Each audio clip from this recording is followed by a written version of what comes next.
Hello student, हमारा आज का टॉपिक जो है वो बिल्कुल बेसिक इंग्लिश ग्रामर, बिल्कुल बेसिक से स्टार्ट है। देखते हैं। आज बात करेंगे हम लेटर से। सबसे पहले बात करते हैं लेटर, अक्षर।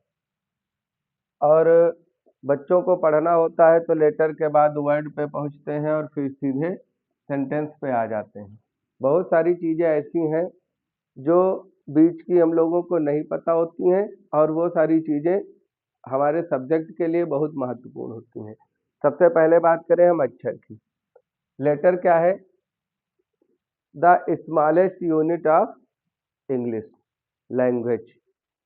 मतलब भाषा की सबसे जो छोटी इकाई है वो है हमारा अक्षर।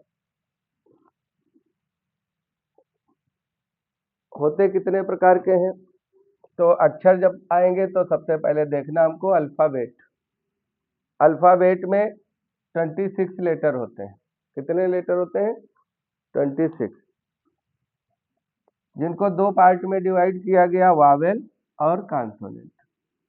अगर हम रिटन बेस पे देखें तो स्मॉल लेटर, कैपिटल, लेकिन पढ़ने के बेस पे आते हैं तो वावेल और कॉन्सोनेंट। लेकिन हमारा यहीं पर ये टॉपिक रुकता नहीं है। सबसे पहले जरूरी है प्रोनाउंसिएशन, उच्चारण। हम क्या करेंगे? सेंटेंस को प्रोनाउंस कैसे करेंगे, तो हमको पढ़ना है प्रोनाउंसिएशन। अब अगर कोई लेटर लिखा है तो उसको हम कैसे उच्चारण करेंगे? जब हम उच्चारण सीखेंगे तब हमको इंग्लिश पढ़ना आएगा। उसका भी एक रूल है, साइलेंट लेटर, कि अगर कोई वर्ड लिखा है तो कौन सा लेटर कहाँ पर साइलेंट होता है। तो ये चीज़ें दोनों बहुत आवश्यक हैं जानने के लिए, प्रोनाउंसिएशन और साइलेंट लेटर। वैसे मोस्टली ये हम अपने शार्ट्स में ये टॉपिक डाल चुके हैं, लेकिन एक लॉन्ग वीडियो आएगा इसका, जो पूरा प्रोनाउंसिएशन के रूल सारे एक में होंगे और साइलेंट लेटर का पूरा एक कॉन्सेप्ट एक वीडियो में आएगा। अब जब ये सारी चीज़ें क्लियर हो जाएंगी, हमको अक्षर पढ़ना पता हो जाएगा, कौन कौन से लेटर कैसे साइलेंट होते हैं। अब बात आएगी शब्द। साइलेंट लेटर तो हमको वर्ड में सीखना है। लेटर के बाद आता है सिलेबल। ये होती है मात्राएं। इनको कैसे देखते हैं? ये होते हैं हमारे साउंड के अकॉर्डिंग। स्ट्रेस और अनस्ट्रेस साउंड में आते हैं और बोलते हैं एक बार में फर्स्ट स्ट्रोक में कौन सा वर्ड निकलता है, कौन सा वर्ड बोलने में हमारे जो स्वर है किस अकॉर्डिंग निकलते हैं। जैसे लिखा है मैट, तो मैट ये सिंगल सिलेबल वर्ड है। दूसरा लिखा है मैट्रेस, तो मैट्रेस इसमें डबल सिलेबल है। तीसरा लिखा है इंटेलिजेंट, ये 3 सिलेबल का वर्ड है। इंटेलिजेंट ये 3 सिलेबल के वर्ड है ये। अब आता है शब्द। ये जो वर्ड लिखे हैं इनमें ये 3 सिलेबल का है, इसमें 2 सिलेबल है, और मैट, रैट, कैट ये सब सिंगल सिलेबल के वर्ड होते हैं। अब आता है वर्ड। शब्द क्या है?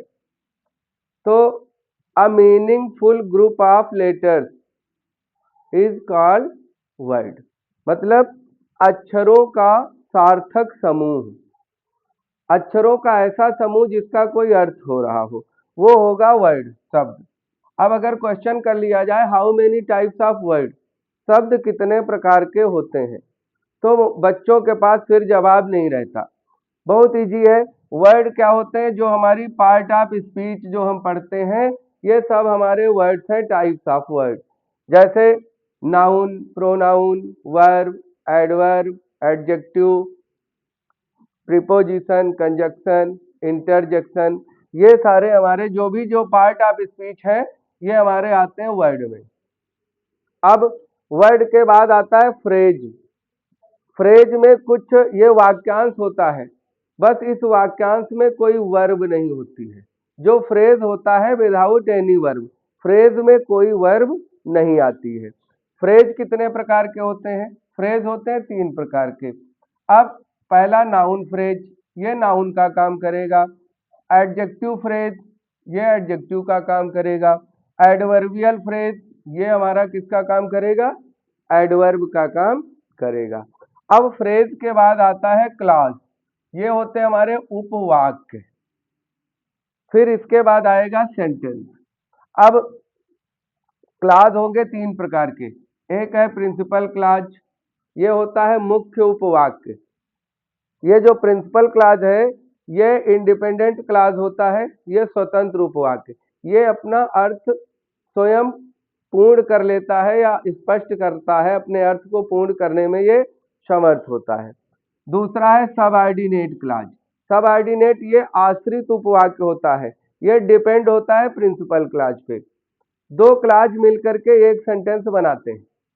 अब उस क्लॉज में जो प्रिंसिपल क्लॉज होगा वो मुख्य उपवाक्य, और जो सबऑर्डिनेट क्लॉज होगा वो अपना अर्थ पूर्ण करने के लिए प्रिंसिपल क्लॉज पर डिपेंड करेगा, क्योंकि जब तक वो प्रिंसिपल क्लॉज के साथ नहीं अर्थ जोड़ेगा तब तक उसका अर्थ कंप्लीट नहीं होगा। फिर आता है कोऑर्डिनेट क्लॉज, ये होता है समान पदीय उपवाक्य। अब देखते हैं सबऑर्डिनेट क्लॉज होते हैं तीन प्रकार के। Subordinate noun clause, subordinate adjective clause, subordinate adverb clause. अब इसके बाद आता है सेंटेंस। तो जो हम सेंटेंस पढ़ते हैं, सेंटेंस होते हैं दो प्रकार के। एक होता है नेचर बेस, एक होता है स्ट्रक्चर बेस। अगर हम नेचर बेस की बात करें तो सेंटेंस होते हैं पांच प्रकार के, जैसे असर्टिव,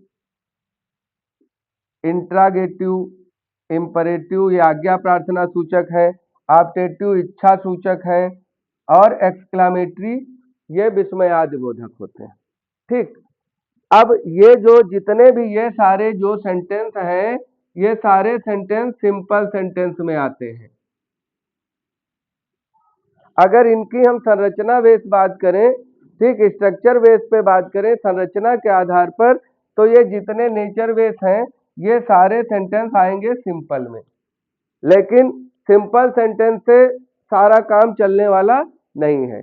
ग्रामर में अगर हम स्ट्रक्चर बेस देखते हैं संरचना के आधार पर, तो सिंपल सेंटेंस, कॉम्प्लेक्स और कंपाउंड। जो हम सिंपल सेंटेंस पढ़ते हैं, सिंपल सेंटेंस में एक वर्ब और एक सब्जेक्ट होगा। कॉम्प्लेक्स और कंपाउंड ये दोनों टाइप पढ़ने के लिए हमको बहुत अच्छे तरीके से क्लॉज सीखना है। कॉम्प्लेक्स में प्रिंसिपल क्लॉज और सबऑर्डिनेट क्लॉज मिलकर के कॉम्प्लेक्स सेंटेंस बनाते हैं। प्रिंसिपल क्लॉज और कोऑर्डिनेट क्लॉज मिलकर के कंपाउंड सेंटेंस बनाते हैं। ये तो हमारी रही बेसिक जानकारी। अब आगे देखेंगे। सबसे पहले तो एक लेक्चर आएगा हमारा लेटर पे, जिसमें हम प्रोनाउंसिएशन और साइलेंट लेटर सीखेंगे। उसके बाद नेक्स्ट पार्ट में सिलेबल और वर्ड सीखेंगे।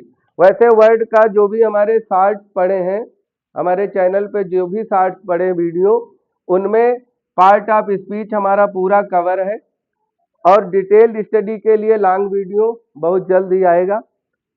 फ्रेज और क्लॉज, अगर हमको क्लॉज अच्छे से कंफर्म है तभी हम आगे के सेंटेंस और आगे की ग्रामर अच्छे से कवर कर पाएंगे। ये नोट कर लें, आगे देखते हैं आगे के रूल।